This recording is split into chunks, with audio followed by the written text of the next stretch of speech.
Welcome to Still Unbelievable. This is Matthew, and in this episode I'll be hosting a conversation between two returning guests. If you're a subscriber, you will no doubt have already heard the conversation Andrew and I had with Jonathan McLatchie in episode 25. If you have not heard that episode, it may be helpful to also listen to that episode, as there are several references to things that are said in episode 25. Jonathan contributes to several apologetics websites, as well as engaging in the types of dialogue that you're about to hear. He holds a bachelor's degree in forensic biology, master's degrees in evolutionary biology, as well as medical and molecular bioscience, and a PhD in evolutionary biology. He is the founder of the Apologetics Academy and assistant professor of biology at Sattler College. For this episode, Jonathan will be engaging with Blais, who Andrew and I hosted in episode 13 talking about Christian apologetics, and also on our Proscenium podcast talking with Philip Goff on panpsychism. Brian is a professor of science and technology at Bryant University and a research professor at the Institute for Brain and Neurosystems, Brown University. Before we get into the conversation, there are a few references made to studies and articles. I have put links to those in the notes. I want to draw attention specifically to two studies that Jonathan mentions about people recovering from prayer. If any listeners feels qualified to comment on the contents of those, I would genuinely appreciate any thoughts you have. Please send your comments to reasonpress@gmail.com. And finally, we suffered a few audio artifacts due to fluctuating internet quality. I have done my best to remove the worst ones, but a side effect of that is a noticeable change in voice mid-sentence on a few occasions, where I've had to cut poor audio. If you do notice these moments, I apologise and hope you understand the reasons why they're there. Now, on to the show.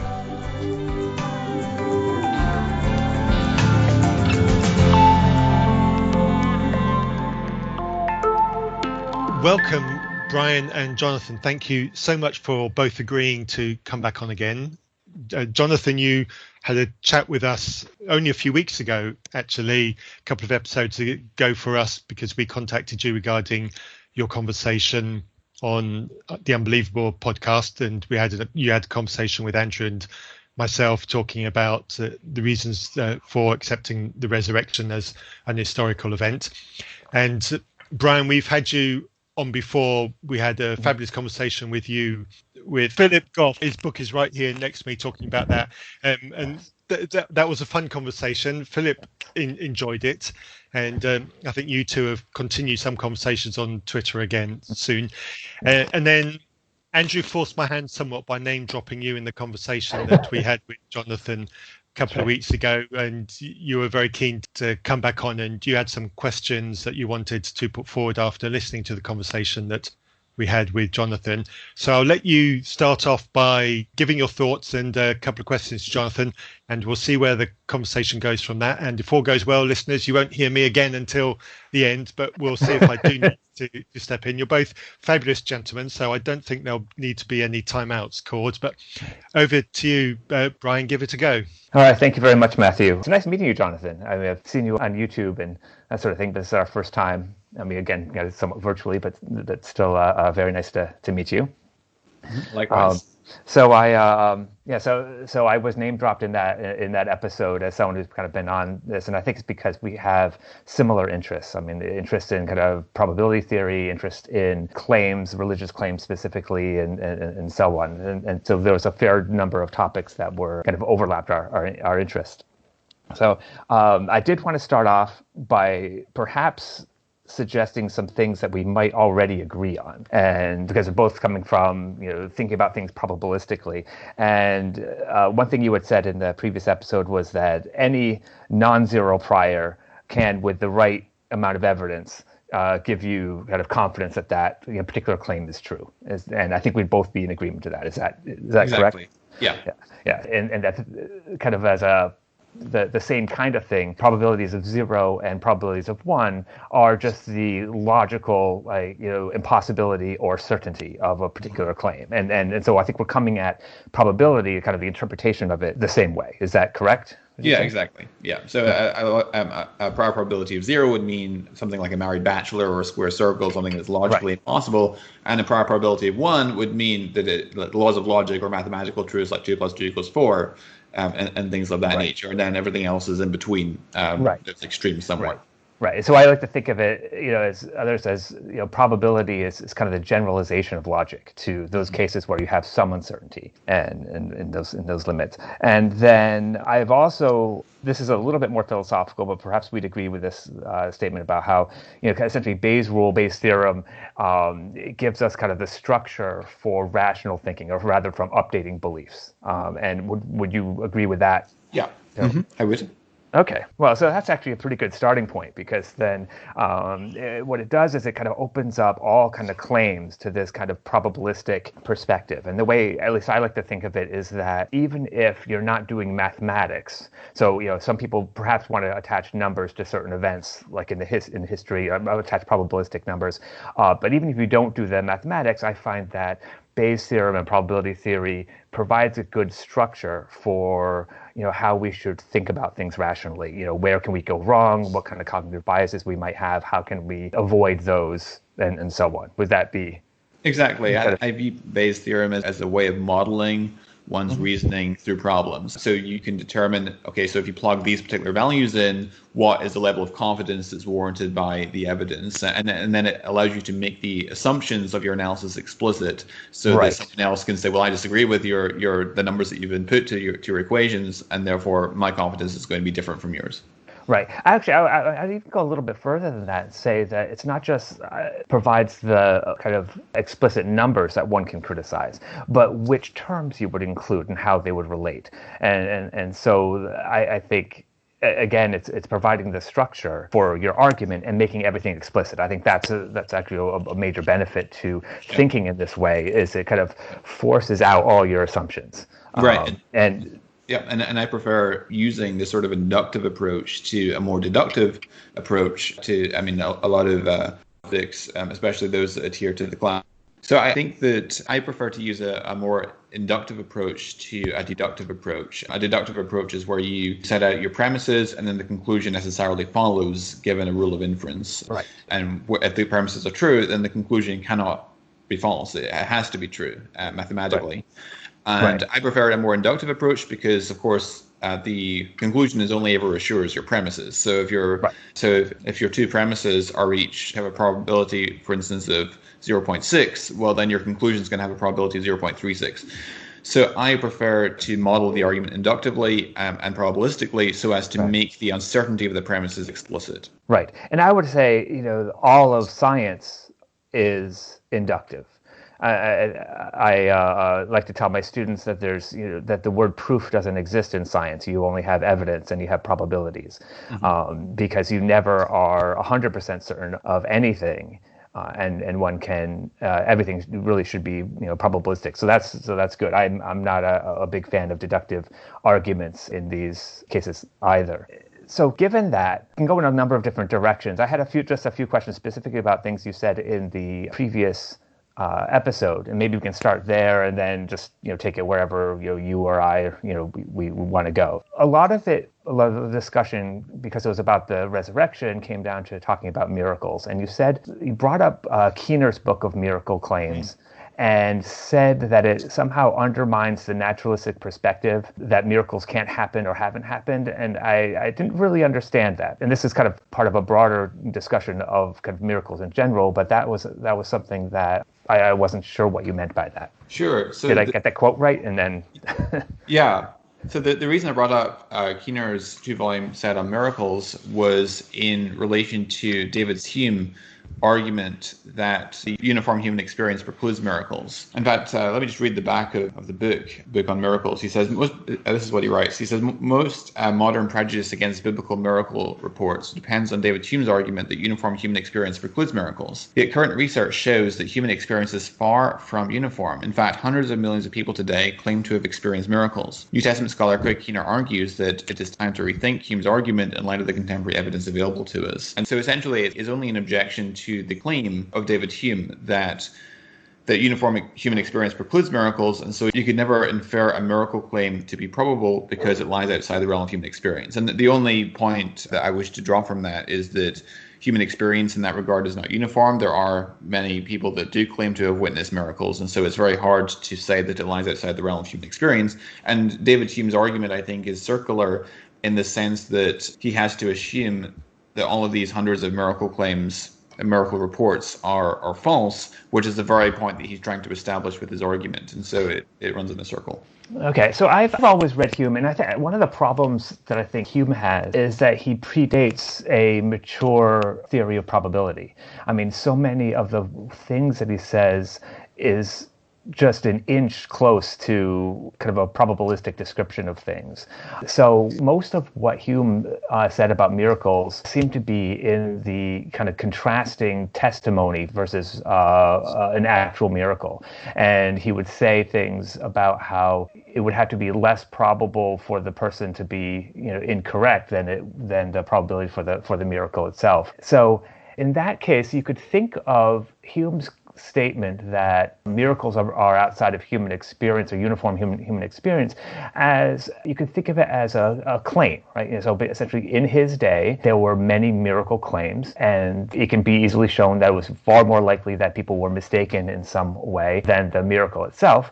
And I don't see it as circular as being inductive. So essentially said, okay, it seems as if miracles are beyond uniform human experience. Miracle claims, of course, are part of human experience. So many people will claim that. And we could disprove this by basically demonstrating the veracity of a single miracle claim. And if you treat that as essentially a prediction, then you would see that there hasn't been a verified miracle claim even since Hume's time, and that it would make his claim actually stronger probabilistically. So that's at least the way that I have always read Hume, is essentially just shy of probability theory. His wording is a little bit less specific than I would like in certain places, but he's clarified with essentially a few more decades of math. Does that make sense? Yeah, the issue is that it doesn't seem that miracles are outside of human experience if there's hundreds of miracle claims. And I'm not vouching necessarily for the veracity of all those miracle claims. I'm just saying it's very difficult to establish that they lie outside of human experience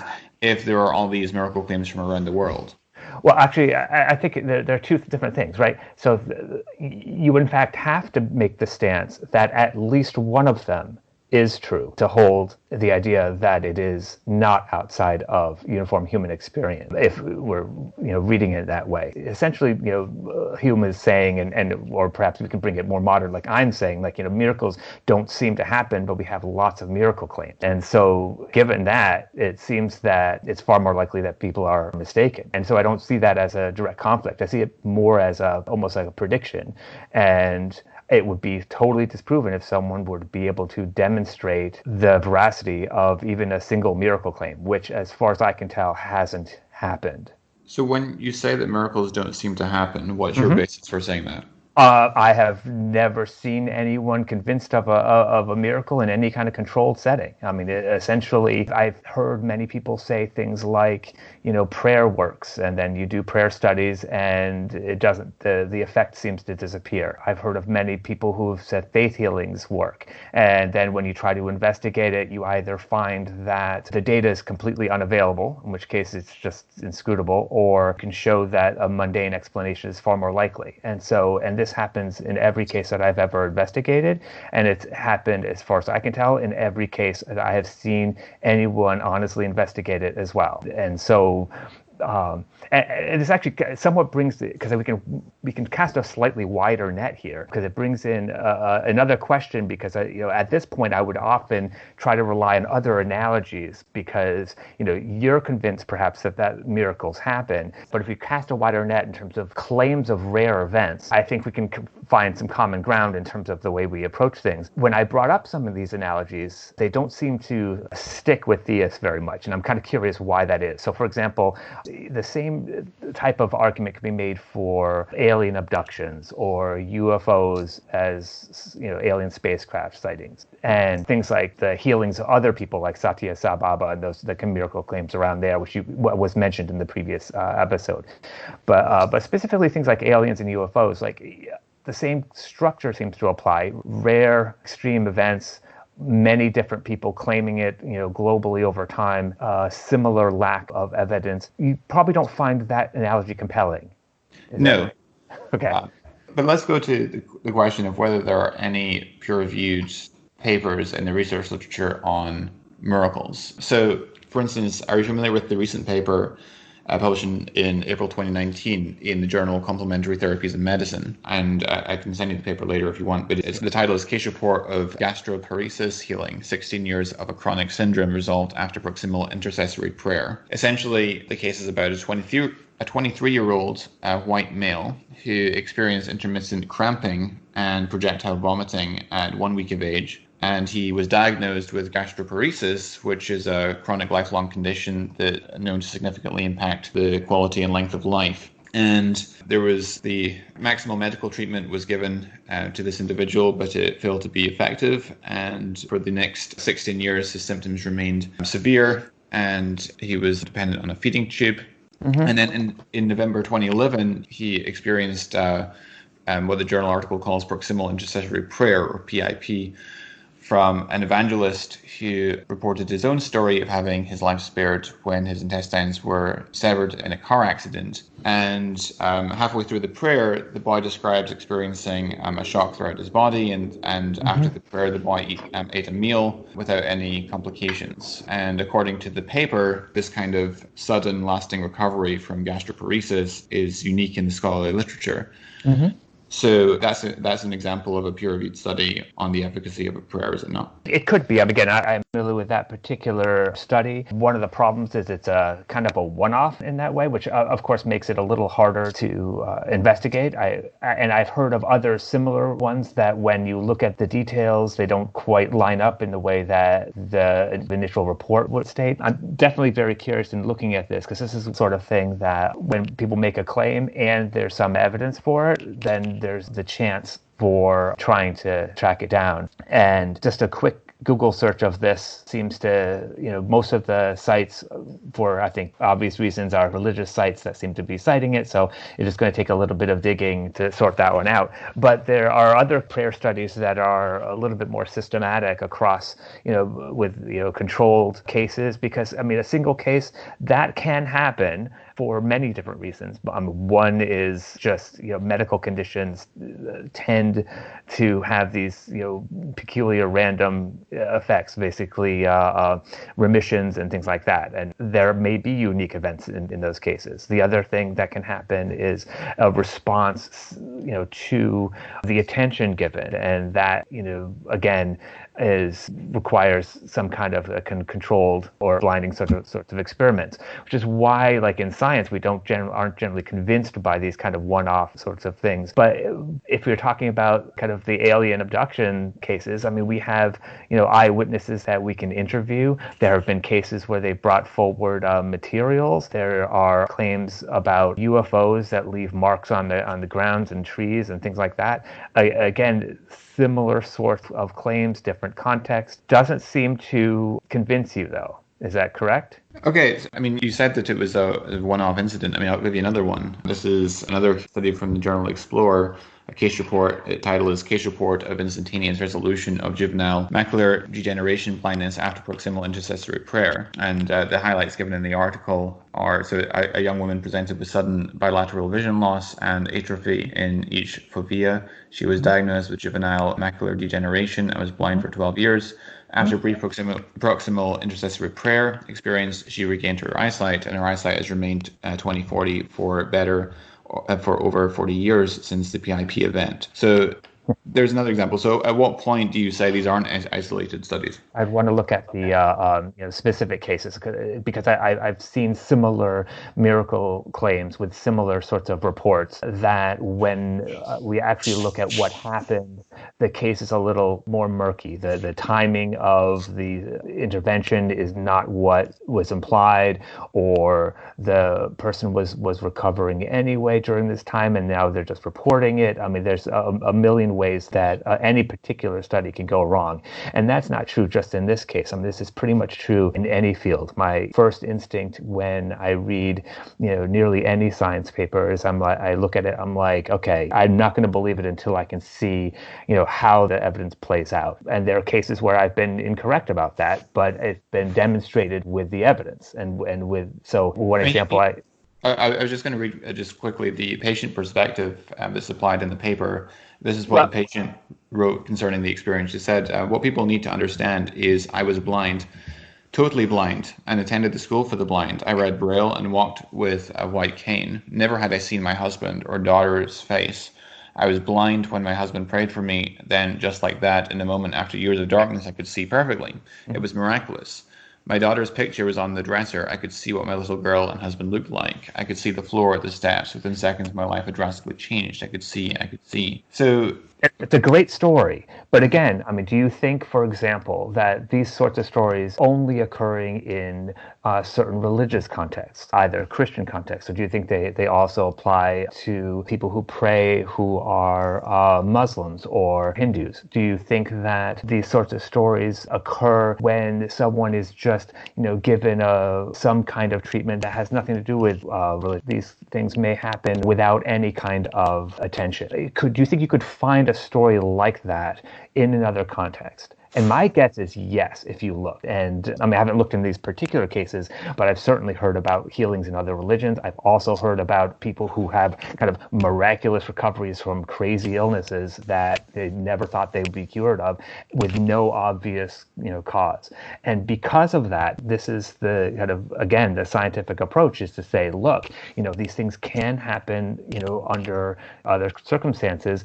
You also have to count, this is also like, you can easily find positive cases. How about all the cases where people prayed and nothing happened? How many of those, and then you can look at how often does it happen on its own versus how often does it happen when someone prays for them, and so on. This is the sort of thing that you would expect to see if the effect was real. You'd be able to see it on kind of a larger scale, not just this like one little thing here and one little thing there, and a lot of negative cases that are simply ignored or are never seen. I mean, people who just don't speak up because it never happens to them. And so, you can come up with anecdotes, and you can even come up with publishable anecdotes, but that doesn't mean that that's good evidence for kind of agency behind it. I guess that's the part where, and you still haven't addressed why you're not convinced by things like alien abductions and UFO sightings and experiences when, again, these are, I could probably come up with a lot of stories that are similar in this way,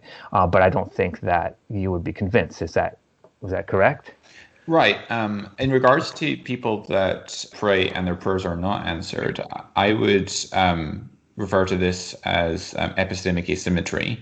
And if you listen to my debate with David Johnson recently on Unbelievable, I talk about epistemic asymmetry, which is to say that having a particular data could be strong evidence in favor of your hypothesis, whereas not having it is only negligible or weak evidence against. And so in this case, I think that fulfillments of prayer or answered prayer, it could be taken to be stronger evidence for the truth of Christianity or theism, whereas unanswered prayer would only be comparatively or relatively weaker evidence because there's no way of getting your handle on all the relevant variables. I think, for example, that sin can hinder one's prayer life. I think, and there are, obviously God has more knowledge than we have, and so we just don't have access to all the relevant variables. And so I think it's difficult to make an argument against the existence of God from unanswered prayer. I mean, you're saying that you don't have all the relevant variables, and one of the things that you brought in was essentially what God would want to do, right? I mean, you said God's knowledge is greater, and it seems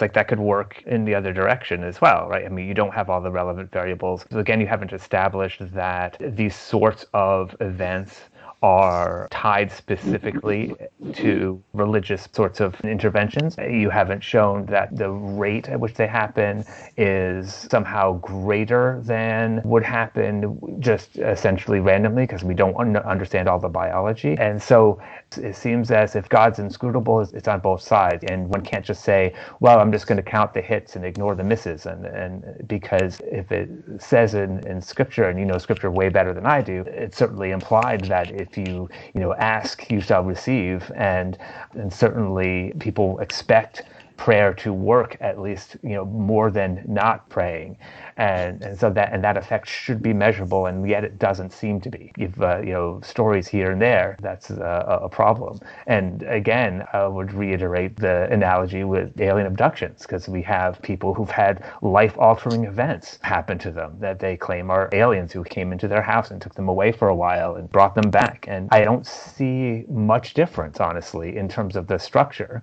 And in fact, the same approach that I use for evaluating miracle claims, I use for alien abduction claims. I just say, let's look, and the UFO sightings. I find the original, look at what the evidence is. I don't believe it until the evidence is there, and I don't see strong evidence of agency in either case. So the question that we want to address, though, is on the hypothesis of theism, is answered prayer more probable than it would be on the hypothesis of non-theism? And is it sufficiently more improbable on theism than it would be on non-theism? And so that's a question that we can ask on a case-by-case basis. I'm inclined to say in the two examples I gave that it would be more probable given theism than given non-theism. And so therefore it could be taken as some evidence in favor of theism and of miracles relative to the annulment of that hypothesis. Is it conclusive evidence for Christianity? No, but not by any means. But I think it's at least there's some part of a cumulative evidence for Christianity.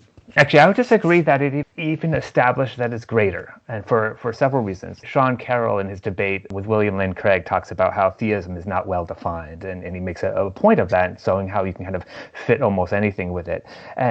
But if you take theism, right, you have something like the Christian God, who he might in his better moods decide to heal this person or that, but doesn't seem to. The Old Testament God seems to be a bit different. But if you then in theism, you have to include all the gods, really.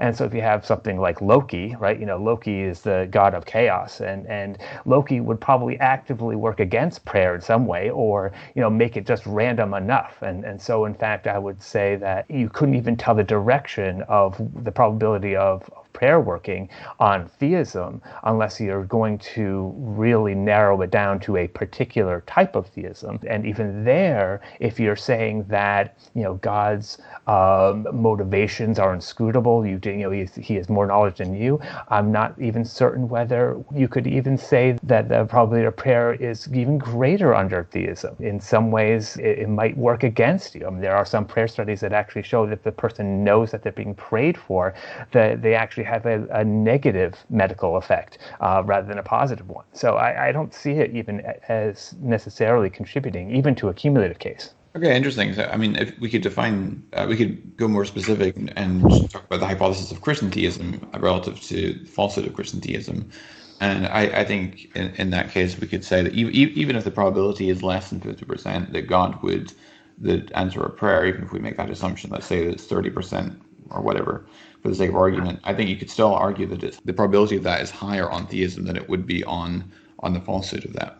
No, actually, I couldn't even do that because so let's say you're saying probability of prayer being effective on Christian theism versus non-Christian theism, right? Because then that would include all potential gods who might answer prayers just cause, right? Or whatever. I mean, again, the direction is, because it's not well defined, is just not even approachable. And that's one of the issues, I think, is that I think in some of these calculations, when you try to set up kind of Bayes' rule or whatever, and you do things with like theism versus not theism, because the terms themselves are not well defined, you can't apply probability theory to them. And this is one of the things that we can kind of point out. And I'm not sure whether you can get even that direction.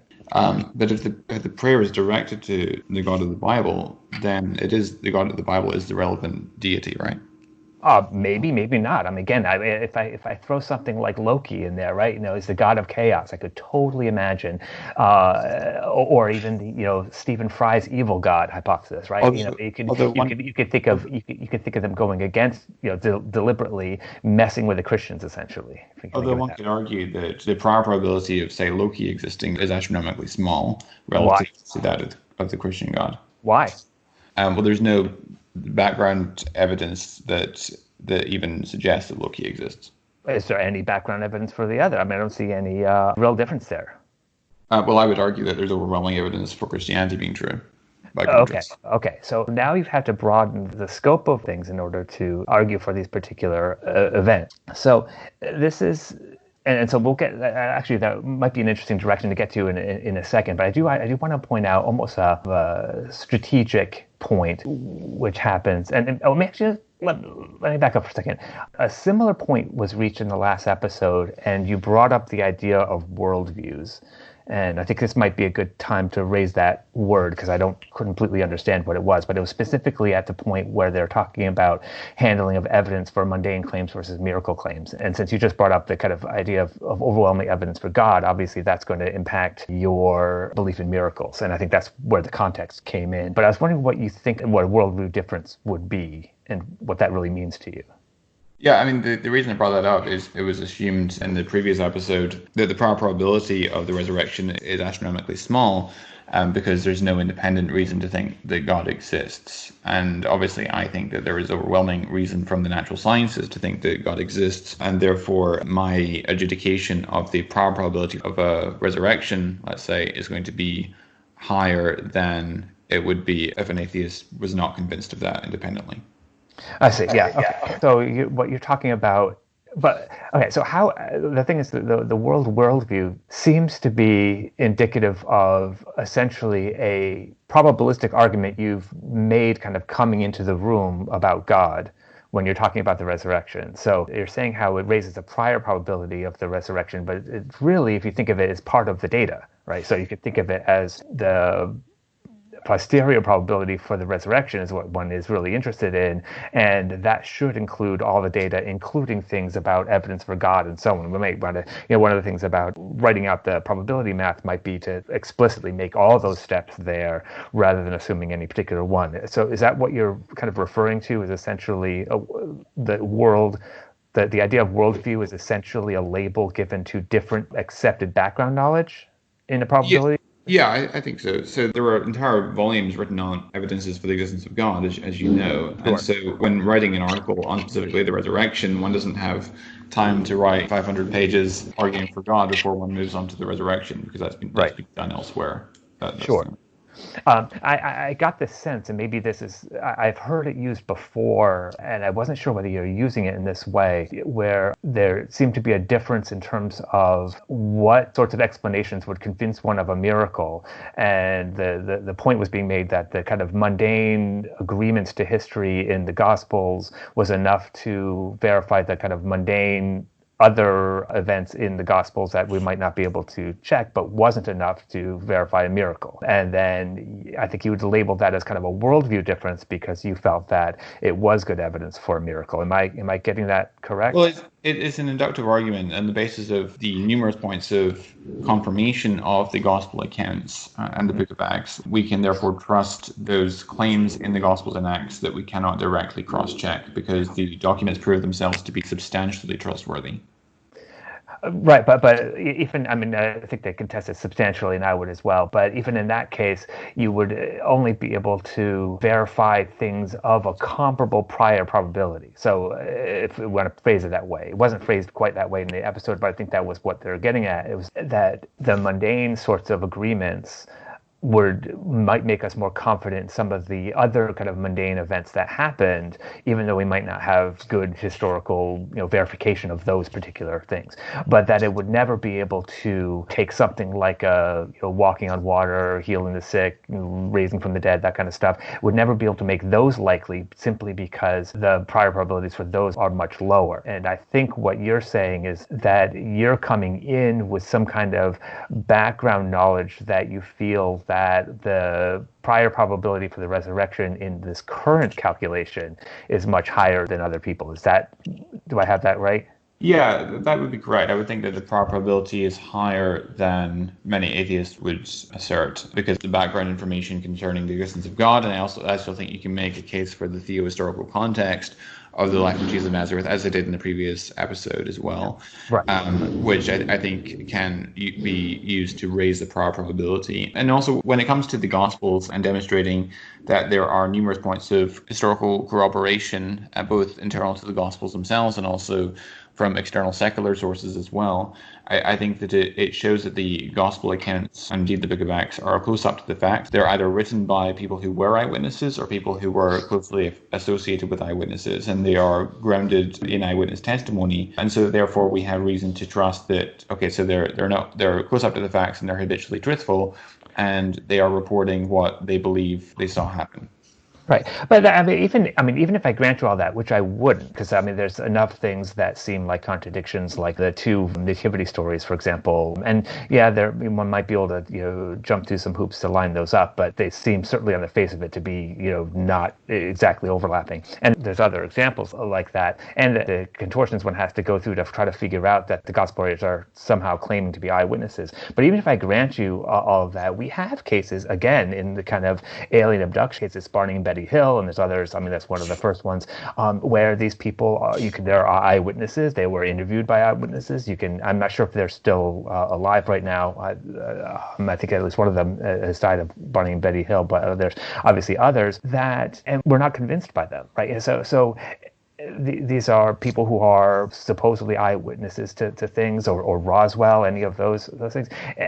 And we have, in at least one case, we have videotape apparently of this, but we're not convinced of these claims. And so we might be convinced that there's a Roswell in the United States, and we can find it on a map and so on. And there might be certain events that are named in the story, but we're not going to believe that alien spacecraft are housed there or that they have aliens there, right? And so in the same exact logic seems to apply modern day. I don't think you're convinced by these stories.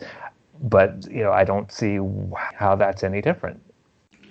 I would need to look into those on a case-by-case basis. I'm not particularly well versed in alien abduction stories. But you would need to show that the people giving the accounts are habitually truthful, and that they're close up to the facts, or eyewitnesses themselves, and that they are substantially reliable in the reportage. Yes, and you can actually show that in many of these cases. It is interesting the parallels in there, and so maybe it's just a matter of reading. A really good book, somewhat older, by Carl Sagan called The Demon Hunted World, goes through many cases in there and talks about this. But you brought up, for instance, Sachi Sababa, for example. Actually, I think Andrew had brought him up, and you had said that he was exposed to be a con artist, right, for his miracles. If you imagine that we had, or we can do for the Mormons if we want to, that we have the claims of the Mormons filtered through 100 years of pro-Mormon writers, right? And pretty much anything that was anti-Mormon, or any evidence that Joseph Smith was a con man or anything else, kind of got lost to history. You could easily imagine it looking a lot like what the Gospels are presenting. And so to me, in modern context, you kind of move the evidence forward to the 1930s or something like that, and then you can say, like, would you be convinced by evidence of a book coming out today claiming about events in 1930s? I don't think you would be. And having more information doesn't actually help. So knowing that Sachi Sababa was shown to be a con man doesn't actually help, because you just don't have that information in the Gospels. And so it should make you less clear. But I pointed out in the previous show that there's a difference between making a bit of ash appear in your hand, or making a watch materialize, which can easily be accounted for by a sleight of hand, and appearing to your disciples over a period of 40 days and having breakfast with them and having group conversations with them, having physical contact with them. It seems that there's not a parallel there.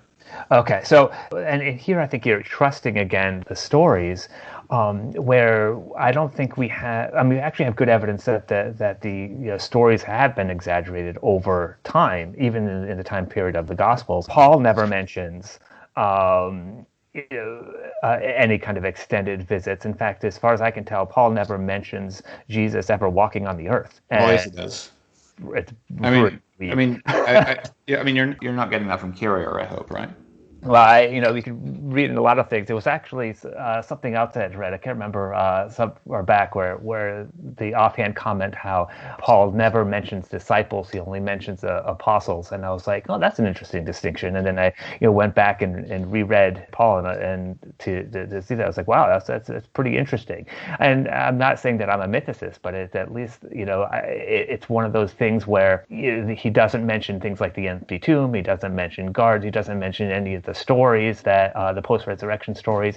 Even Mark doesn't mention the guards, doesn't mention the post-resurrection stories, and we know that the other Gospels copied from Mark, and so it seems like the pattern is essentially from simple to more complicated. The same pattern exists in some of the, again, I'll bring it up, the UFO sightings. I mean, there's a case in Rendlesham Forest in England where there was, I think it's off of a U.S. Army base there, and there was a famous UFO case, and there was like an initial sighting of a light that they followed.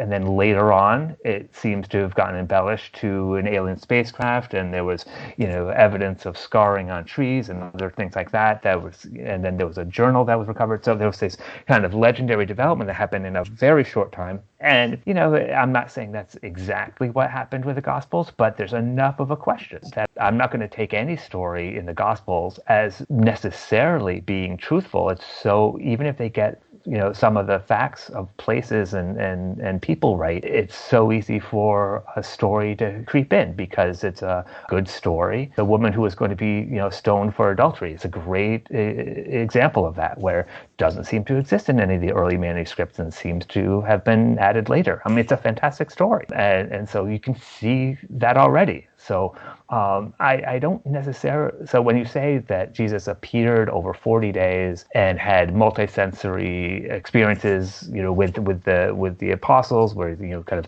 smells and touches, and they can eat with them and everything else. I see that as, well, you know what, that could have easily been a story, and that's far more likely than a miracle. Right, and this is again the probability. Even if I'm not doing the math, it's and I think this was Hume's point, was that we have stories, we have testimony.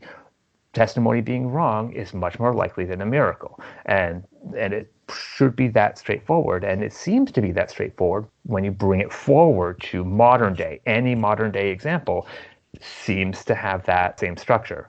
Yeah, so I have a few comments on what you just said. So first point, you said that Paul doesn't say anything about Jesus walking on the earth. That's just simply false. I can give numerous examples. Romans 1:3 says he was born of the seed of David.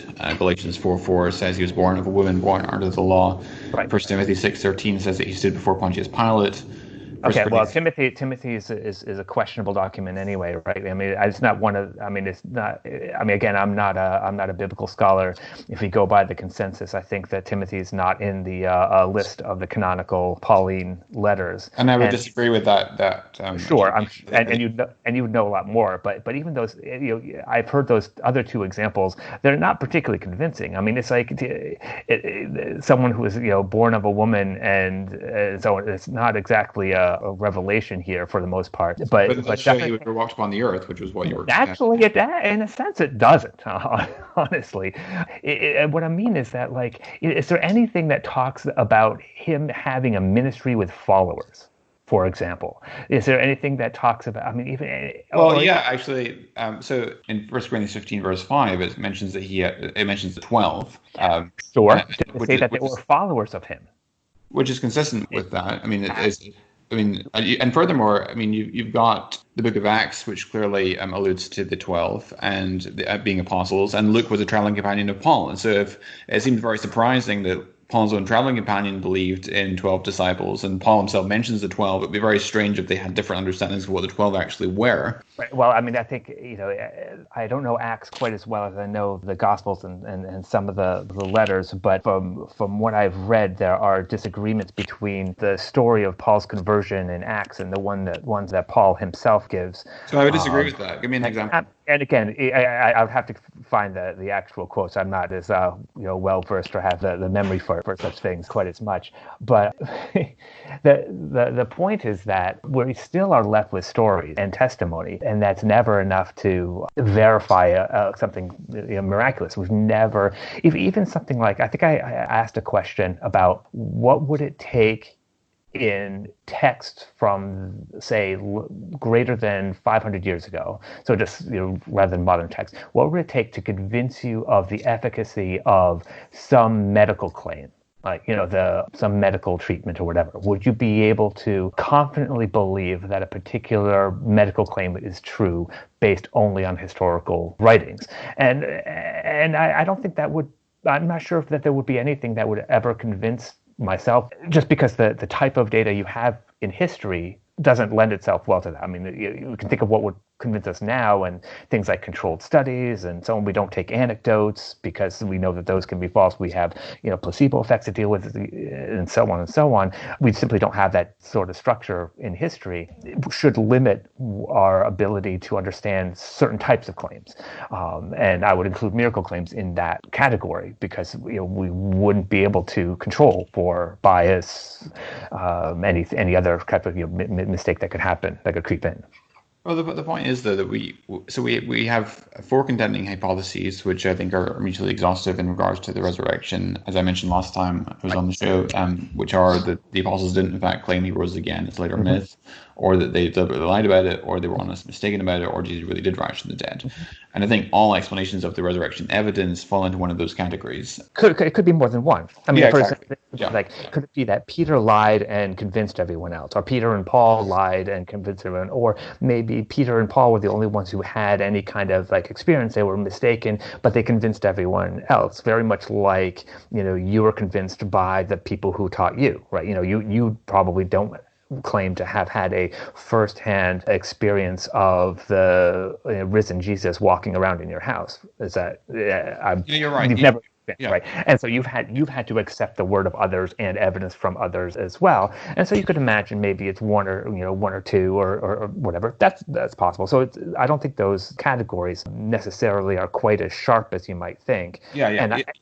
Is that okay? And then I'd also say that probably the mistaken part kind of lumps in a whole bunch of things that might be useful to kind of pick apart, because you could have something that's like hallucination followed by legendary development, right? So it's kind of a combination of these things.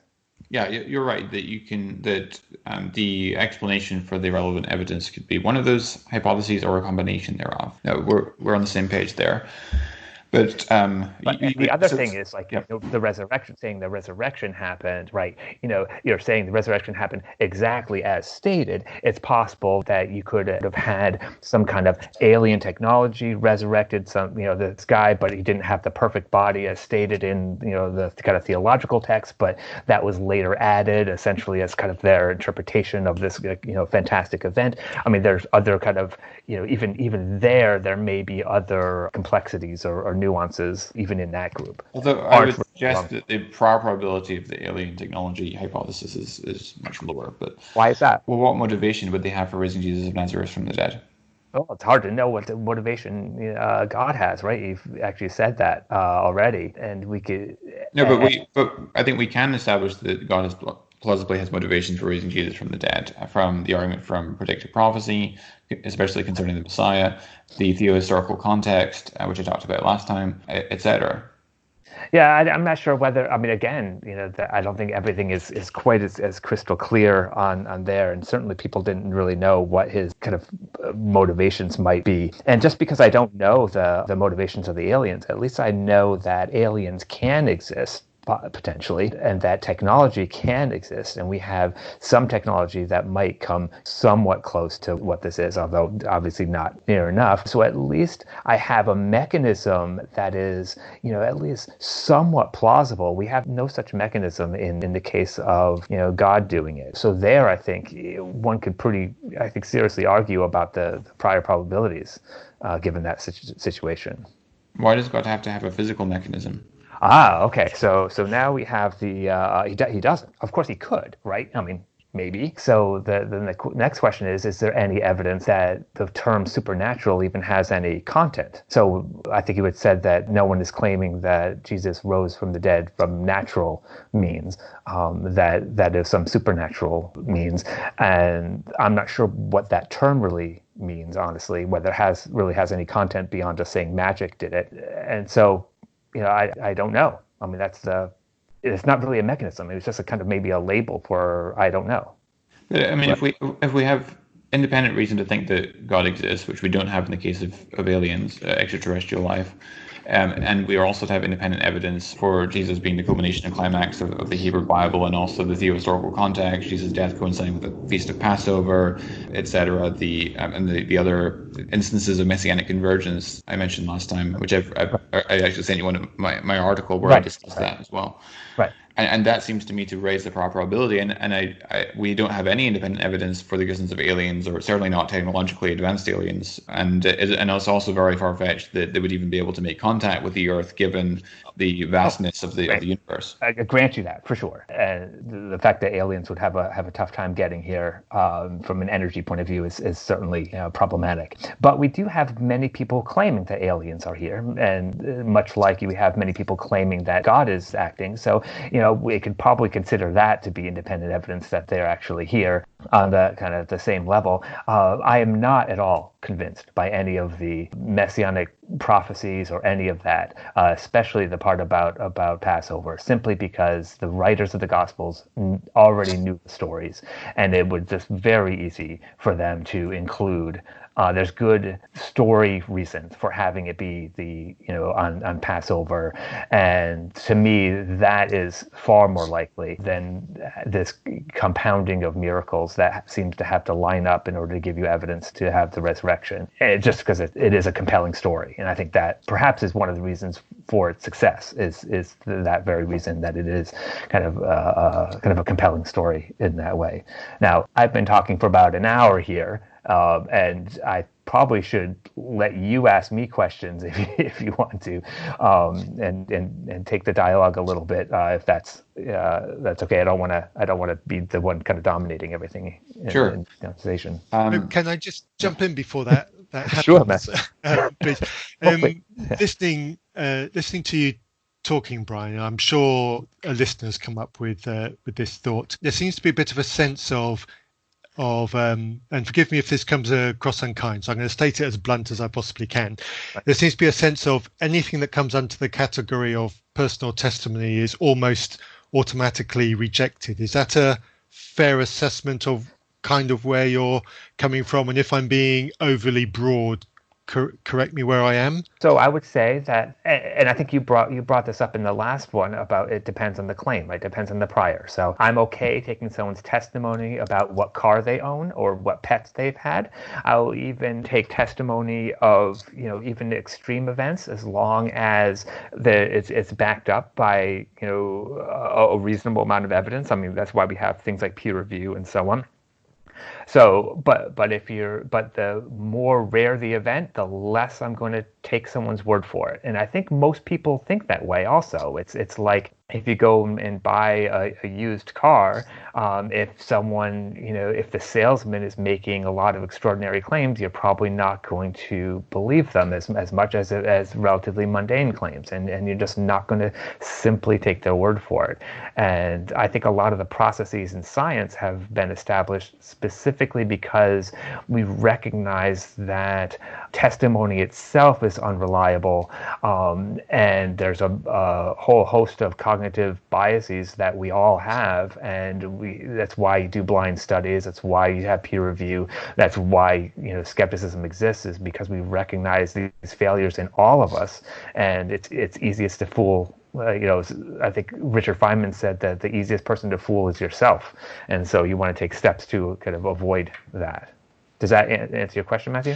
Yes, it does. Thanks, Brian. You mentioned that you don't find the argument for messianic convergence convincing because the evangelists knew their Old Testament, and so they basically tried to comport the telling of the Jesus story with the Old Testament scripture. What did you think of the arguments I actually provided in the article for trusting those relevant details as to their historical veracity? So I gave the example, for instance, of Jesus' triumphal entry into Jerusalem 6 days before, triumphal entry into Jerusalem 5 days before Passover, having arrived at Bethany the night before, 6 days before Passover. And I showed, by comparison with Mark, that indeed that historical detail is correct, which is part of the evidence for Jesus' death itself being at the time of Passover. And but also, how is that not, possibly Mark saying, "Oh, look, I need to have," the story is Jesus is killed on Passover, or I think in Gospel of John it might be one day before.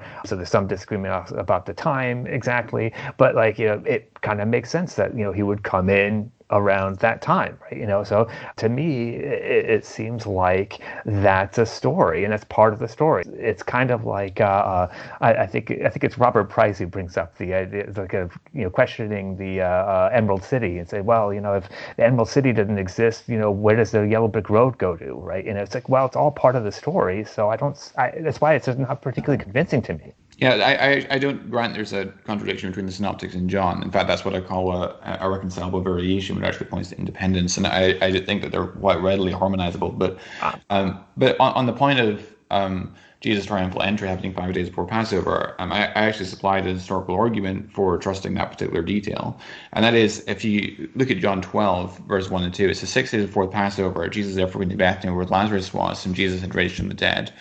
And then the following day, verse 12 says, the next day, the large crowd that had come to the feast heard that Jesus was coming to Jerusalem, and so they took branches of palm trees and went out to meet him, crying out, Hosanna, etc. And so John gives us this very specific extraneous detail, which is not given to us by any of the other Gospels, that Jesus arrived at Bethany 6 days before Passover, and then the following day, he rides into Jerusalem on the back of a donkey, which would have been 5 days before Passover.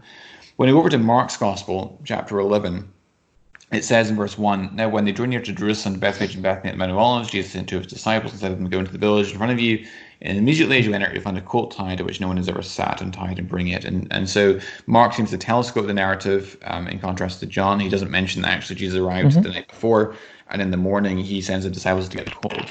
However, when you get to verse 11, it says, and he entered Jerusalem, went to the temple, and when he looked around at everything, as it was already late, he went out to Bethany with the 12. If John is correct, bear in mind, Mark hasn't told us exactly the timestamp that John gives us, but if John is correct, then verse 11 is the evening of 5 days before Passover. And then you've got verse 12 to 14, which narrate the cursing of the fig tree, and according to verse 12, it happened the following day, which is 4 days before the Passover, assuming, again, the chronology of John. And then you get to verse 19, and it says, when evening came, they went out of the city. And then you've got, in verse 20, it says, as they passed by in the morning, so the fig tree withered away to its roots. So verse 19 would be the evening of 4 days before Passover. And verse 20 would be the morning of 3 days before Passover. And then you get the Olivet Discourse, where you have Jesus having a conversation with his disciples on the Mount of Olives, which is midway between Jerusalem, where he's been all day, and Bethany, where his accommodation is for the night. And so we can assume, I think fairly, that this is the evening of 3 days before Passover. And you turn over to chapter 14, verse 1, it says it was now 2 days before the Passover, synchronizing exactly as you would expect, given the chronology of John. And that's part of the evidence. There's other evidence as well that supports that, in fact, Jesus' death does happen around the time of Passover. I just have a few questions here. Is it possible that John had a copy of Mark with it when he... Okay, so is there any reason that we would be surprised if they didn't have kind of a roughly overlapping timeline? I mean, it seems to me that this is arguing that the story must be correct because this other story that someone wrote is consistent on these, this timeline, for example, of a few days, but that second writer had the first writer's book in front of him. Yeah, why is that at all surprising, and how does that possibly get us even remotely close to the idea that the physical laws of the universe had to be suspended in order to have certain events happen? To me, those are on such different scales of evidence. Does that make sense? The point isn't so much the consistency, but the subtlety and the casualness of the consistency. That's why it's called an undesigned coincidence. Sure, but if they had, I mean, the thing is, these can happen accidentally if they happen to have the same sources and they're summarizing. They're going to drop out some details versus others, but they're going to keep the overall timeline. Let's imagine they were writing in perfect lockstep. They knew where Jesus was on Sunday, Monday, Tuesday, Wednesday, Thursday. They've summarized because they have paper limits because paper's expensive and they want to make sure they get all the story in. These things are, I don't know, they're just not surprising. And this is the same thing happens, at least that I find, when people, and this is the few miracle claims that I've investigated, is that they make these claims that are really amazing, but then when you get to the evidence is pretty meager on the face of it. It's not the kind of level that you would expect. And this is before trying to even establish any kind of mechanism. So this kind of gets back to this kind of supernatural versus natural, causation. For me, when I hear about UFO claims or alien abductions or faith healings or whatever, the first thing I ask is there anything there? Like, is there just something to even investigate further? And is the level of evidence comparable to the claim that's being made? And these sorts of things that you're doing with the text, to me, don't sway me at all, because they wouldn't sway me in any other modern context. If someone were juggling around words and getting a timeline right, or this person left out this word and casually because and then this other person kind of filled it in, and between the two of them we get a complete story. That to me is just not nearly enough to convince me that someone's cancer was cured because of a certain agent outside of the earth. It's just, they're not the same level of evidence for things. This isn't a miraculous claim. This is simply a mundane claim that Jesus arrived in Bethany 6 days before Passover, and then the following day he rides into Jerusalem. Sure. The only reason I brought that up was because you were contesting my argument on the basis that you think that the gospel authors utilize the Old Testament in causing the correspondence between Jesus' life and the Old Testament sources. Yeah. I don't see how that. I don't see how that addresses it. I mean, so maybe I can ask this question: when do you think the Gospel of John was written? I'm not sure. I'm non-committal on that. Most scholars would date it to 90 to 95 AD. Some a minority of scholars, like Daniel Wallace, would date it to the 50s AD. And there's some arguments for dating it pre-70, like in John 5 verse 2, it says that there are colonnades by the sheep gate, and these, of course, were destroyed along with the rest of the temple in AD 70 by the Romans. So I'm non-committal on it. Decades, we'll call it, because that subsumes all of them. And probably the same thing for Mark. Mark's a bit earlier, but again, we're talking 10 or more years. And so we don't have any writings from that kind of middle time, but I think the general assumption is that some kind of oral tradition is what kind of carried these stories between the time of the supposed events and the writing of the Gospels. Do I understand that correctly? I think that the Gospel authors are close up to the facts, and that there's not a lot of oral tradition separating them from the events. Yeah, but I'm sure there were some oral traditions that were around going along, and so they could have essentially shared sources, even if they're not written. They could be oral or whatever. This is why, I said that the Passover story is such a great story that you would. It seems perfectly reasonable to me that story would be consistent between the Gospels, even down to the timeline, if it was always told as like the story, right? And just like stories we might tell today, and one author might focus on one little bit and another little bit, but you are using this as a piece of evidence kind of tying real events to the Passover, and I just don't see that. I see it as possibly constructed, which of course, if it was constructed based on Old Testament, then the Old Testament prophecies aren't convincing. So that's kind of the tie in terms of kind of miraculous events. Yeah, so if any listeners are interested in my interaction with the source theory, which could either be a written source or oral tradition from which both the gospel authors are drawing from, and how that intersects with the argument from undesigned coincidence, I actually wrote a 6-part series responding to Richard Carrier on this very point. But very briefly on this example, and people can find that at answeringmuslims.com. But very briefly on this particular example from John 12, these sources seem to be independent on this point. For instance, John alone tells us that they arrived in Bethany the night before, and it was in the morning that they get the cold. Mark telescopes, so he doesn't mention the fact he arrived in the morning, that they arrived in Bethany the night before, and in the morning he go to get the cold. Also in Mark 13, we're not told that it's actually evening time. It's inferred from the fact that the Mount of Olives is midway between Jerusalem and Bethany, where it's been staying for the night, which adds to the case for this being undesigned. Furthermore, in John chapter 12, we read about Jesus' anointing at Bethany, which happens shortly after Jesus goes to Bethany, and then he's anointed while staying there. Whereas if you look at Mark's account in Mark chapter 14, he tells us that Jesus, or seems to suggest that Jesus is anointed in Bethany at the house of Simon the leper as he was climbing a table 2 days before Passover, not 6 days before Passover. And so there, at that point, you seem to have a discrepancy between John and Mark, suggesting that they're not actually, that these sources are actually independent of one another. What's independence for you mean? in this case? John and Mark are not. John is not using Mark as a source on this particular point, and they're not using a common source. Okay. And how do you distinguish between that and, because I mean, on the one hand, you're saying that they overlap, but when they overlap and they've just dropped out different parts, then that's an undesigned coincidence. But then when they say something different, then that suggests that they're independent. Is that roughly how the argument goes? Yeah, it's multifaceted. In this particular example, there seems to be a discrepancy between John and Mark as to when exactly Jesus was anointed at Bethany. That's between John 12 and Mark 14. And furthermore, we have to do some inferential work in determining that Mark 13, the Olivet Discourse of Mark 13, is probably in the evening, 3 days before Passover, because it doesn't actually tell us what time of day it is. It's inferred. I mean, again, it seems like you're using, that they could be using the same sources and possibly modifying a little bit independently, as storytellers will do, right? And so the undesigned coincidences, to me, they may be undesigned in the sense that they have the same source material and they're just dropping out different parts of it, and just focusing on one part versus another one seems to be like a trivial change to a story. The same thing for modifying some various details here and there. To me, these are and the fact that one has to go through and do this detective work shows that the evidence really is not that strong, and certainly not anything that for me anyway, would convince me of anything miraculous or even contribute to that.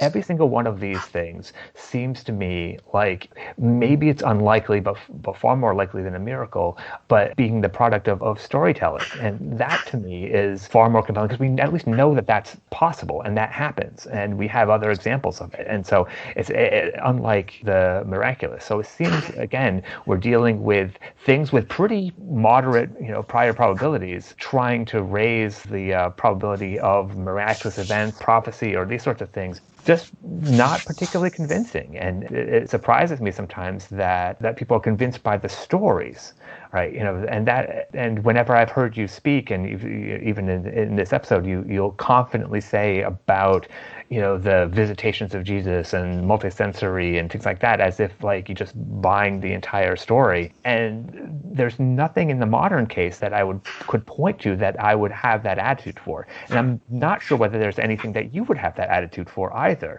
That somehow translating this back 2,000 years, if someone had to go through this kind of detective work for a medical paper in modern times, no one would be convinced by it. And yet it seems like people are convinced by it if you kind of make the case worse by throwing it 2,000 years ago and into anonymous sources that we have to kind of guess what their authorship is. I mean, none of the authors say who they are. We don't even know who they are. Yeah, I think we can make a good argument. Yeah, you can make you can make an argument for it. You have to actually try to infer who it is and who had which copy of what and so on. To me, that did not make a clear case. Although I mean, the exception would be John, because I think that he does claim. I think that he at least claims to be the beloved disciple. I think in one phrase that doesn't appear in all the old manuscripts, as far as from what I've read, and so it appears it may be an interpolation. Now, maybe not, but at least it's less clear than that. And he doesn't actually come out and actually say who I am. Even Luke, supposedly the really great historian, never says who he is. And he doesn't say who his sources are. And he doesn't say which ones are good, which sources are good, and which ones are bad, or any of that stuff that you would generally expect for history. Again, we have stories. And coming back, stories don't provide evidence for extreme things. We have stories of faith healings. We have stories of alien abductions. We have stories of UFO sightings. But what we lack are the things that would convince someone in a modern day that these things actually happened that are somehow extreme. I mean, not someone walking into a city, yeah, that's not that big of a deal, but like, someone rising from the dead, yeah, that, we need a little bit more evidence for that. And I would think that you would as well. In terms of the gospel authorship, what manuscripts don't have this is a disciple who testifies concerning these things, and this testimony is true? Again, I heard on I think it was the first time you were on Unbelievable, Justin Briley mentioned that you have a photographic memory. Is that correct? in some respects. Okay, and well, I'm kind of the almost the opposite of that. So it's like, memory like a sieve, at least on certain things.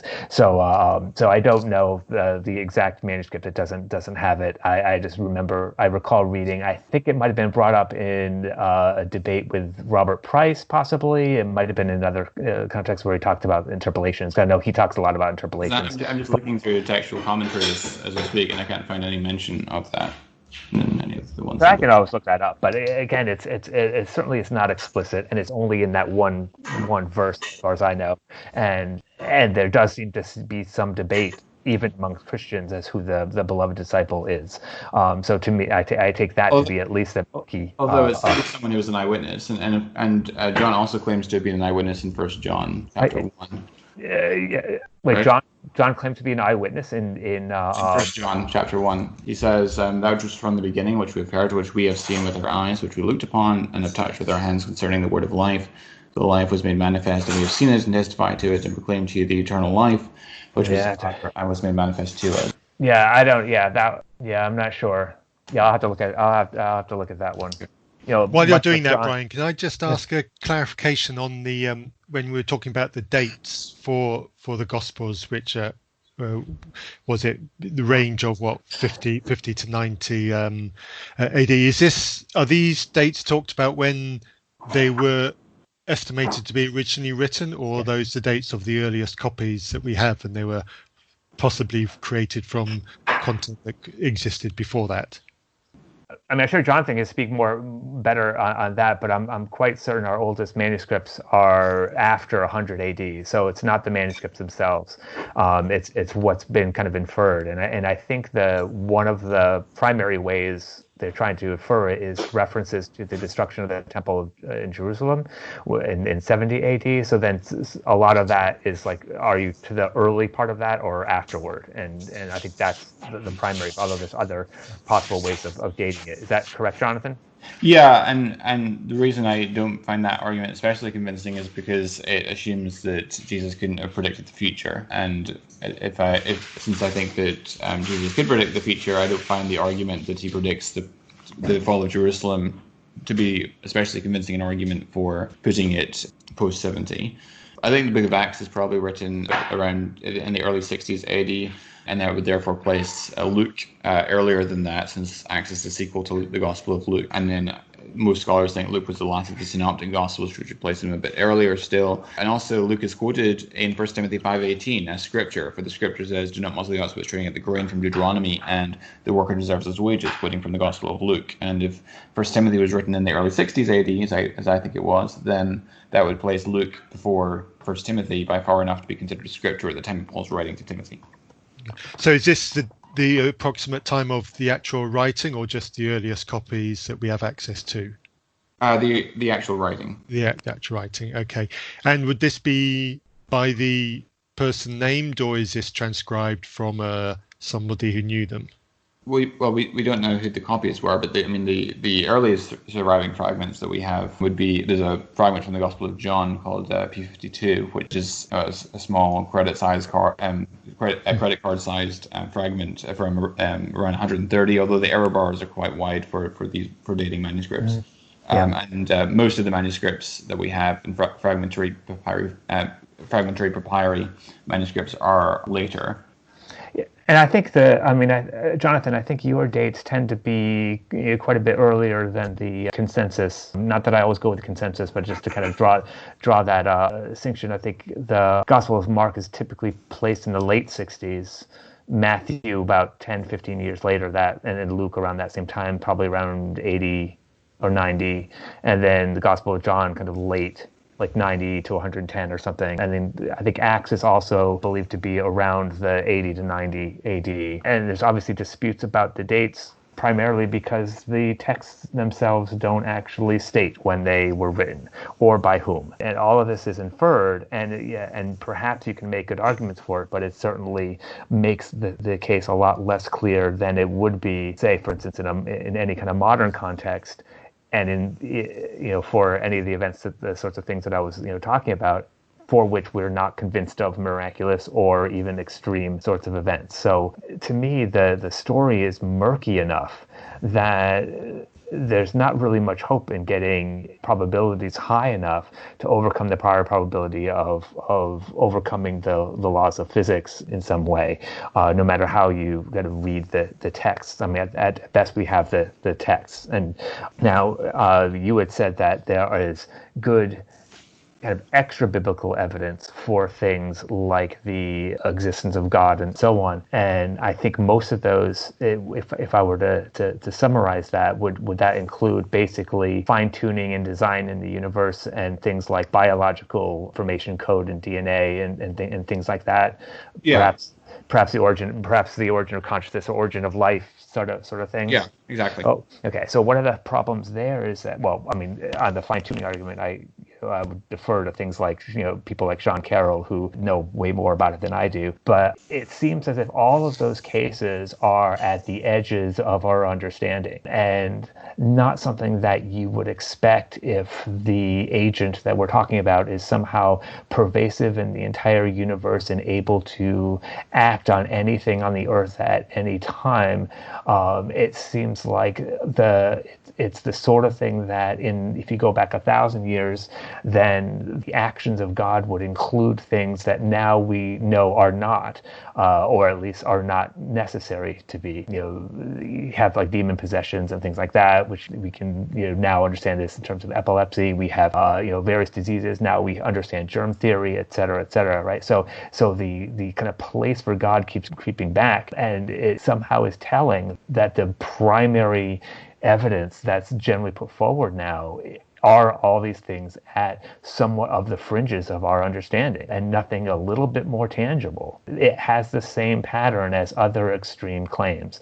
And when you try to look for them, they seem to creep away from that. Like, UFO sightings have gone way down with the advent of video in everyone's pocket. And that's the sort of thing that you would expect when there isn't something there, but people are looking for patterns, looking for agency and other things. I think that the scientific evidence bearing on the existence of God has increased dramatically over the last several decades, especially since the 1950s, when we discovered that the information in DNA, the chemical subunits that we represent with the letters A, C, T, and G, which are along the sugar phosphate backbone of the DNA molecule, essentially function as equivalent to alphabetic characters or an instruction set in a digital code, etc. And information content in every realm of experience is habitually associated with design. And also we know of many cases in the realm of biology of molecular machines and other processes such as embryonic development, which require some sort of foresight in order to bring about. And intelligence is the only cause which is known to possess foresight and that has the ability to visualize a complex endpoint and then bring everything together necessary to realize that endpoint. Wait, what? That last part I don't think I've heard before. So you said something about some evidence for visualizing an endpoint to a process? So an example, of course, would be irreducibly complex systems that we find in biology. I'm not sure whether there are any examples of that have actually convinced biologists. I mean, there's a subset of, I'm a biologist and I've been convinced. So. No, I understand that. But what I'm saying is that it is clearly not consensus that these things are irreducibly complex. And that's the sort of thing that I'm talking about is that the sorts of examples are not things that you could convince a reasonable skeptic of. I see. I'm not so interested in what the consensus is. I'm more interested in what the actual evidence is. Sure. For example, you said that the code implies a designer, right? And because every other code that we've had, there's been a designer. But I mean, the problem with that argument is that every other code, we actually knew the designer before we saw the code. And so in every other case, there has been a physical designer. We have zero evidence of anything that is beyond the physical designer. We have no examples of minds beyond beyond the physical, and we have no evidence of that sort of agency. And on top of that, I am pretty sure that most biologists are not convinced that this is an example of design. There have been many cases of people thinking something is designed, like the human eye as the iconic example, that has been demonstrated to not require a designer, that unguided processes can produce it. And so I don't see this as being particularly convincing. It is, of course, complicated, and we obviously don't understand all the steps, that's for sure. But I don't think that we have strong evidence for agency in any of this, or even forethought. Yeah, I've actually written on the subject of the evolution of the eye, and I'm not convinced that it doesn't require design. And I have reviewed the arguments to that effect in the evolution biology literature. On the issue of detecting design, I like to frame it in Bayesian terms. And so the question is, okay, so what's the probability of a genetic code, information content, a decoding system on the hypothesis of design versus what's the probability of that existing on the hypothesis of non-design? And on the former, we know that the information content and digital codes and so forth does arise by virtue of intelligent agents, because we observe them in the informed experience. And we also know the difficulty that blind, unguided, mindless processes have in generating information content. In fact, origin of life models uniformly collapse or fall down at the hurdle of explaining the origins of the first biological information, which is the very point which is associated with design in every realm of experience. And so I think that the probability of that information content and that digital genetic code is much higher on design than on non-design. I don't think we have any evidence of, if you have no evidence of any kind of designer, any kind of mechanism, even proposed mechanism for producing it, I think one is kind of essentially at a loss there. Also, if you're saying that we don't understand it yet, it's like, we don't understand it yet, kind of like the origin of consciousness. We don't really understand that yet, and all models are going to fail to some degree. Just like cosmological models are not all perfect, right? There are variables that they can't explain exactly, or some models explain some details more than others. But again, saying that an agent did it is a classic God of the gaps move. And I'm sure you're going to say that you're not making a God of the gaps move, but I'm pretty sure that's what it is. And so I'm not convinced. Basically, we don't know. We don't know the process. I don't think we have even enough information to specify the probabilities for a code developing given non-design, because we don't know the process well. It reminds me of, are you familiar with Newton's description of the solar system? Mm-hmm. And he noted, it was known at that time, that all of the planets orbited about the same plane. So even though we're kind of in a three-dimensional space, there's essentially all the planets orbit in kind of a flat disk, essentially. And he realized that his law of gravitation was completely symmetric in 3 dimensions. And so that if you kind of randomly put orbiting planets in a solar system, then there'd be no way to get that sort of alignment. And the only kind of alignment of objects that he knew of was from people, was from design. And so he posited that God was the one who kind of set the solar system in motion in this kind of planar form. And it wasn't for some, decades, 100 years later with Laplace, where he was able to discover a kind of gravitational explanation for the essentially flattening of the solar system over time during its formation. It seems very similar to that, where we have, an observation of something that, seems to be designed. We don't have right now the understanding of whether or not it could have been non-designed, but we're just positing that it's designed simply because it looks designed. And that, to me, is not historically a good argument to make. And one should, cautiously say, wow, this is interesting. This looks designed. I wonder if it could be done by an undesigned process. It might take us a while to figure this out. Until then, we just simply don't know, unless we happen to find what's the mechanism for the designer, right? If you were to demonstrate what mechanism was used to generate the code in the first place from the design, that would be fantastic. Do we have anything like that?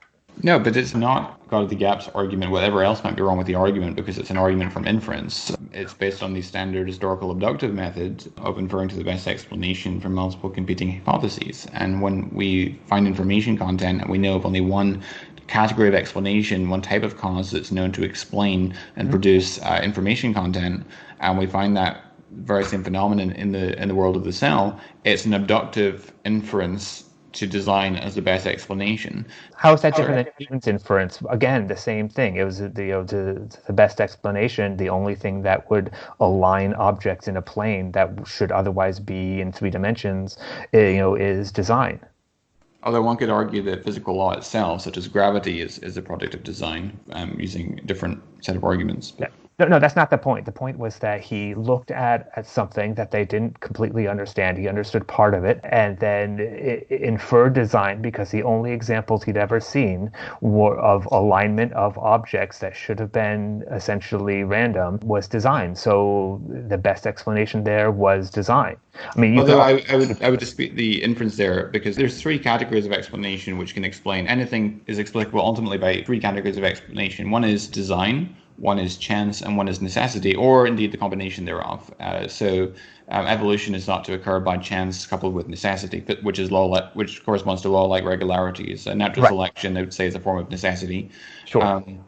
And physical law, like gravity, which explains the planetary motions, is law-like regularity or necessity. And I think it's anything which performs in a law-like, predictable way like that, I think can be explicable by physical necessity. But when it comes to the information content that we find in the cell, what we see there is complex and specified irregularity, which I think is categorically different. What do you mean by specified? Conforming to some independently given pattern. Are you talking about how do you know that it's independently given?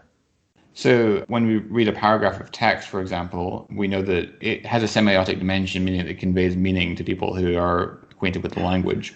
Right, exactly. So in the case of DNA, you have the interaction between that and proteins and the environment. I mean, but that doesn't mean that there had to have been some independently specified meaning. I mean, they kind of grew together in that sense.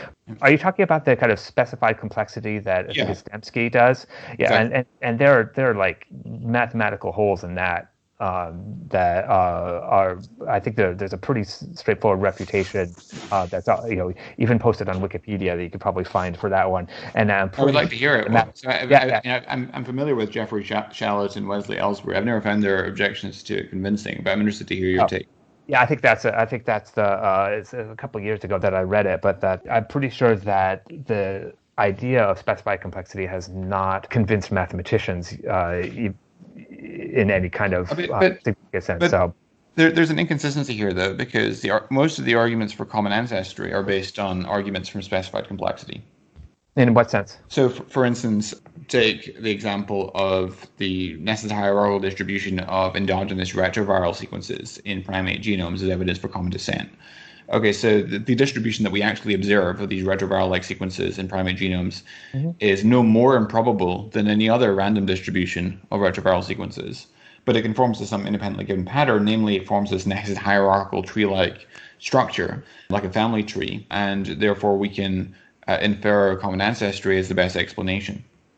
Yeah, well, I think the idea there is if you have a process that has some structure to it, and then you have I think a lot of the ancestry, I think, is traced, if you can correct me because you're probably closer to this literature than I am, is traced through essentially broken genes. So there's mutations in genes that no longer serve much function, things like vitamin C genes, or, I think the smell genes in dogs and so on, and that you see that they have a function in some animals, and yet there is a process that breaks them, and then they're inherited because they're relatively neutral. They don't have any either positive or negative effect, and so the errors are essentially inherited, and you can develop an inheritance tree from these. And to me, that's very similar to the idea of tracing student collaboration in a way on an exam. You can't go by which answers are correct, but if they have the same very weird errors, then you can generally infer some kind of relatedness to them. But why not just say that the errors are just the product of chance? Well, because if they were a product of chance, then you wouldn't be able to develop any kind of relationship between them. So like they'd all be independent, and that's not what's observed. So you can think of it as like, okay, we have these genes that have these kind of broken parts to them that are being inherited. We know the process of inheritance, just the way that the DNA reproduces and goes through offspring and populations. And so if there is common descent, then we would expect that the random mutation rate would be a certain amount. It might vary in time, but it would be probably relatively slow and act, you can think of it kind of like a clock. Again, calibrate that clock might be a little tricky, but what if it were completely random, then from one generation to the next, you wouldn't be able to tell that they were any different. But that's not what we see. What we see is kind of almost a progression of these genes, and if you make the tree, it corresponds also to the morphological tree of relatedness that you would do. And obviously there are exceptions, but you get the same sort of pattern. So it's this idea that if you assume common ancestry, you would predict X, Y, and Z, and we can see that the same idea of how Tiktaalik was predicted, right? As an intermediate form, right? If the intermediate form happened, we would expect it at this age. We would expect these certain sorts of features, and then we know kind of where in Greenland we need to go to look for that kind of rock feature to see, and hopefully we'll get lucky, right? You're absolutely right. You've summarized the basics of phylogenetics quite well. And pseudogenes is another way of inferring common ancestry. And I like the plagiarism example that you gave. How do we know when someone is plagiarizing? Well, it's not merely that the paragraph of text is complex or improbable, but it also matches with this other independently given pattern, namely it matches with this other student's paper or a Wikipedia paragraph or something. And so you would infer that this is the product of design. It's not the product of simply chance. Well, I mean, the thing that we're talking about here is we know the process for DNA replicates. So in a sense, if we see deviations from that, we expect that to be somewhat random but inherited, and that's the kind of whole process. If we had special creation, for example, there's no reason to expect that sort of thing. Like, why would there be special creation with the same kind of broken genes in the same way? I mean, it just seems really odd. But you're missing the point. The point is that is a direct parallel to the argument from specified complexity. I don't think so, because all we have is we have a process that is inherited. It doesn't mean that the code itself was designed externally. It's just the code itself was produced by some non-random process. I'll grant you that. Like there's no way the DNA molecule was produced randomly. All right, but I don't necessarily see that it had to have been designed. That's where we differ. Yeah, but the point is that the argument that you make for common ancestry is also based on an argument from specified complexity, and you claim that the concept itself is incoherent. And I'm saying no, there's an inconsistency there because your argument is also dependent upon that concept. I don't see that, and I'd have to go back to the definition. I think my guess is that kind of loosely termed information, we're probably talking about the same thing. I think from what I recall of the critique of specified complexity, it was a little bit more mathematical, and we're kind of using it in a kind of qualitative sense right now in our discussion. So I don't know whether we're really differing at all on that, and the criticism is probably somewhat separate. Any other direction we want to go before we wrap up? No, I think I think we've done a pretty good job of exploring a lot of the different things. It's been a fun conversation. Mm-hmm. I have a lot of stuff to look up too. Yes, thank you both. Dropping to biology took me by surprise. I wasn't expecting, but I think with hindsight, I should have been able to predict that because you both have an interest and experience of biology, and Jonathan, it's your PhD, so I guess I shouldn't really have been over surprised by that. Thank you very much. I guess one question I wanted to ask, which was kind of where I was going about to rewind about 40 minutes when we're talking about the dates of the Gospels, etc., just to clarify some of my thinking and where I might be making a mistake, is with the dates of the Gospels that are written to and with my understanding of life expectancies, the people whose names the Gospels and the other letters, possibly including Paul ? These are people who probably would have been dead by before 30 AD. So we're talking a bit of a lag. Okay, this is Matthew interrupting here to clarify what I've just asked. You've no doubt noticed that I've made a mistake in my question. I've confused AD 30 for 30 years after Jesus' death, and the result is the question makes little sense. The question should have been asking how many years after Jesus' death did the eyewitnesses realistically live, and how do those dates compare with the dates that the New Testament books were thought to have been written. Anyway, as you're about to hear, Jonathan catches my mistake and the conversation continues. Wait. Before 30 AD, Jesus died in 30 AD. Yes, you're right. Sorry, my maths has gone funky. You're absolutely right. So they'd been dead by 50 rather than 30. So yeah, I was thinking wrong. Well corrected. Right. Yeah, so I find that argument quite a weak one for a number of reasons. One is that the evidence bearing on the dating of the Gospels is notoriously inconclusive. I think that it's best to be non-committal on that. I don't think that any of the arguments for dating the Gospels is conclusive. Secondly, we know that that there were plenty of people we have evidence for who lived to quite old age. For example, Polycarp in the 2nd century famously said when he was standing at his trial about to be burned at the stake, he says, 86 years I have served Christ and he never did me any wrong. How then can I blaspheme a king and savior? So if he lived to 86. Also, Josephus was born in 36 AD, died 100 AD. And also you could even argue that even if that was a good argument, which I'm not convinced that it is, then it would only be an argument because of the lack of conclusive evidence on actually dating the Gospels. You could even say it's an argument for dating the Gospels earlier. And in terms of the actual dating of the Gospel, I think you can make an argument that they're quite early. For instance, I mentioned I date the Book of Acts to early 60s AD, and part of the reason for that is because it ends on a cliffhanger with Paul being placed under house arrest, and there's no mention of the martyrdom of Peter or Paul or James, the Lord's brother, or the persecution under Nero that broke out after the fire in Rome in AD 64, where Nero blamed the Christians for the conflagration. And furthermore, note also the terminological clues. So you've got the sparing use of the noun Christians, the use of martus in the literal sense of witness rather than in the modern sense of martyr. You've got the use of Simon for Peter and the comparatively primitive use of the term ecclesia. And all these internal clues, I think, point to an earlier rather than a later date. And if Acts is written in the early 60s, then that would put the Gospel of Luke earlier still. And it's also quoted from in 1 Timothy 5:18, which would suggest that Luke is probably written in the 50s.